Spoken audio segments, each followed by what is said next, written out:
So, wouldn't you know it, as soon as I did a road test with software version 2020.28.6, we got a new software update 2020.32.2. Hey everybody, David here from What Drives You. We're going to be doing a quick software update video today for the Model 3, but we're working on our first 1,000 subscribers, and I would really appreciate your help getting there. If you can hit that like button below, it helps others find this video. And if you haven't done so already, please consider subscribing. We have plenty of videos coming out for the Model 3 and Model Y and all things Tesla. But if you have suggestions for videos that you'd like to see, please leave those below in the comments. So let's get back to it. So on this one, we got some new updates to the Powerwall coordination. That's not really going to affect me at all because I don't have a Powerwall, but it is nice for those of you who do have a Tesla Powerwall. Now you can coordinate the charging between the Powerwall and the car charging to be more efficient during power outages and that sort of thing. We also have an update on the car left open notifications. So you'll get a notification if the car is left open, if the trunk or the front trunk or any door is left open for over 10 minutes, or if all doors and trunks are locked. A notification will be sent if any window is detected to be open 10 minutes after leaving the car. Definitely going to turn this one on. This is kind of nice because really I don't have any scenarios that I have been in, at least recently, where I would want the car to be left open and not know about it. There are some times when I'm working on it, I guess, when it might be open for 10 minutes and I wouldn't mind getting a notification for that, I guess. It does say you can exclude if home, so I might just do exclude on home, and then that way when I'm working on the car, which will almost always be at home, I won't have to worry about that. And then it'd be great, like if you, for whatever reason, you went into a store and you didn't realize that you didn't close the door all the way, then this will give you notification in that situation. So that's a nice update. So now you can have your windows automatically roll up when you lock the car, and then you have a notifications history, so you can easily review current and past notifications by tapping the control service notifications for select notifications where additional information is provided in the owner's manual indicated by tap on the notification to view. This release contains minor improvements and bug fixes. That is the standard line that is on every software update. So we'll definitely have to take it out and test some of these things. So let's go to service notifications. So here you can see all of the past notifications. In fact, today I did have the auto steer turn off. So while I was on autopilot, it just kind of shut off suddenly, and said cruise control was unavailable and everything. And then just maybe a minute later, it came right back. So it's interesting. You can see all your past notifications. So that'll be a nice improvement. For the locks, here's the new car left open notifications. So we can get a notification for the doors and the windows, just the doors, or we can turn it off. And right now I'm just going to go ahead and leave it on, doors and windows, and I'm going to exclude home. And the closed windows on lock right here, that is available, which would be nice in some scenarios, I guess. I'm going to go ahead and put on closed windows on lock. If I want my windows open, I would usually just use the feature in the app where you can just open the windows, just crack them a little bit. Usually if you just want some airflow or something in the car. Very rarely do I do that though, because it's really easy to just turn on the air conditioning when you're not in the car, again through the app. I personally don't have lock confirmation sound, so the fact that I don't have the lock confirmation sound, it is an added security here that I will get a notification if one of the doors or windows is not closed when I leave the vehicle. Alright, I pretty much never leave my windows open, but for the sake of this test, I am going to leave that window cracked. It looks like it could rain at any minute here, so we're going to see if it locks when I walk away.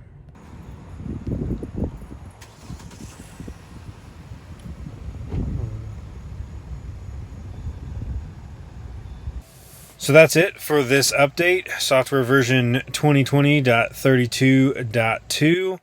Minor improvements, although they're all welcome to have some extra notifications and different locking features for the windows closing and that sort of thing. But we'll go ahead and do a little bit of testing with this out on the road. So surprisingly, the Model 3 got the update this time first, and we have not yet gotten the update for the Model Y. So every other update recently, we have gotten it on the Model Y first. We will see if maybe that has to do with which car was plugged in at the time the update came in.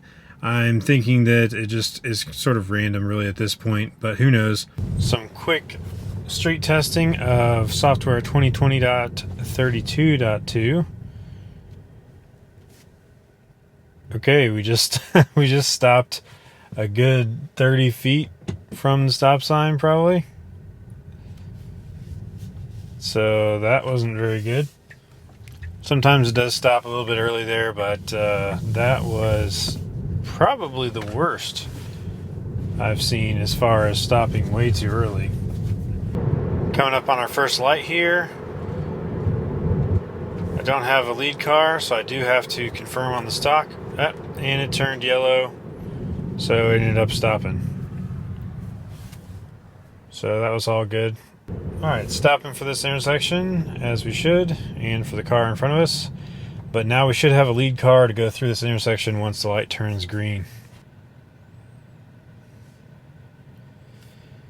Light turned green, and we got the lead car. So we're going through the intersection. All is well so far. Haven't noticed any improvements, but still working as usual. Now up here we do have an opportunity to see if it dives into the right. When this lane on the right ends, the dotted line goes away and it often will just kind of hug onto the right side of the road when it really should keep to the left side of the lane where the dotted line is. So let's see what happens here. Yep. So it still dives into the right. It just assumes that this is a whole lane immediately, and instead of just staying with the left lane, it kind of merges into the center of a big widened lane, which is not great.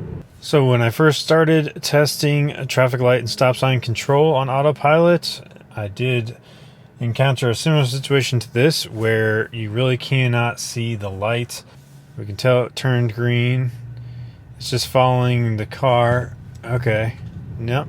Alright, so in that situation, it couldn't actually get the lead car because the Amazon van had just already gone too far away. Alright, here we go. Testing the stop signs in this parking lot where there are many stop signs and stop lines that are pretty confusing as to which one you're actually supposed to stop at. So we're going to see if there's been any update to which ones it does stop at. First one here makes sense. It is a stop sign. Got the nice animation on the pedestrians there. Confirm to go. And we're going to stop here. Okay, sure. And here's another one. Not really sure. No. I'm not sure which one it was trying to stop at. And here it's confused again because this stop sign is very confusing, of course. I guess that lady wants me to go, so we'll just go ahead and go through that one. So, that's still a very confusing intersection there. Right in front of that Kroger. There's just too many stop signs and stop lines and crosswalks, and none of them really make sense as to which one is really the proper one to stop at, but it basically just stopped everywhere. All right, ready to do some testing of Smart Summon here in the Model 3. I've been meaning to do a longer video on Smart Summon, so I will probably just do sort of an overview here of what the results were in the update video, and then we'll do a deeper dive on Smart Summon in a later video dedicated just to that. Smart Summon has been pretty much neglected by me since it originally came out. I tried it out a few times and haven't really used it since. Today it is supposed to be raining, and so at any moment it probably could start raining, but that's okay. That'd be a good test of how it does in the rain, which is actually the time that I would be most likely to use it anyway. Then I'm going to try to capture it from outside the vehicle with an extra phone that I have. Alright, so we're going to try Smart Summon here again, and instead of come to me, we're going to try go to target. So just like the app had indicated, it decided to back up right in the middle of the lane there. Definitely a strange move. It's going through the parking spaces, and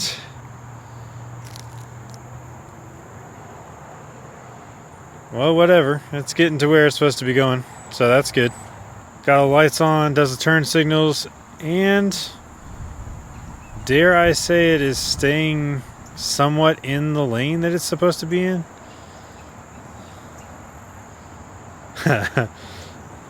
Spoke too soon. Nope. It's just driving wherever the heck it wants. Smart. It's called Smart Summon. This time it is in a space.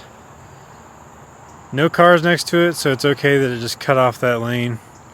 Totally fine. Not normal, but whatever. It works. And no turn signal for this maneuver here. Let's see if we can get it to go back to the space that it came from. So it's going to go around here to get to that space. Let's see how it does.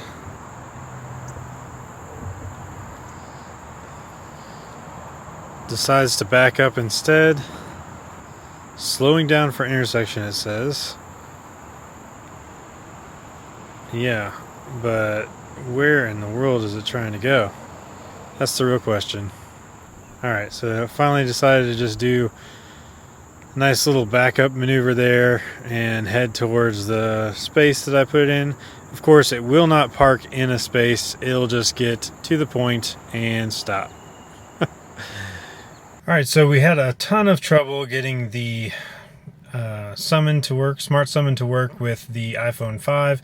So that was sort of unfortunate because it would have been a lot better video quality and maybe audio quality. I don't know. I did get to use the Shure MV88 with the iPhone 5, so hopefully the audio was okay, but the video I'm sure was not nearly as good as it would have been if I was able to use the iPhone 11 camera instead of the iPhone 5 camera. Did have to use the iPhone 11 for the actual summon and shoot it all with the iPhone 5.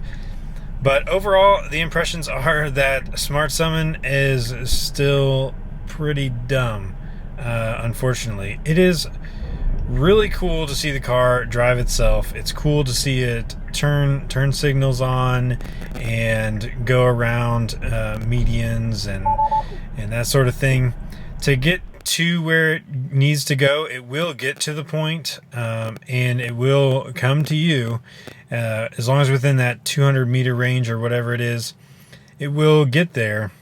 However, it usually does it in the most strange way possible. It'll back up when it shouldn't. It will just drive right across the parking space markers. It will drive in the wrong lane. It will do everything wrong about the trip trying to get to you. So that is unfortunate. I really hope that they start focusing on Smart Summon and its ability to not just get to you, but also to do so in a pretty normal way. So some way that actually you might see a normal person driving the car would be much better, I think.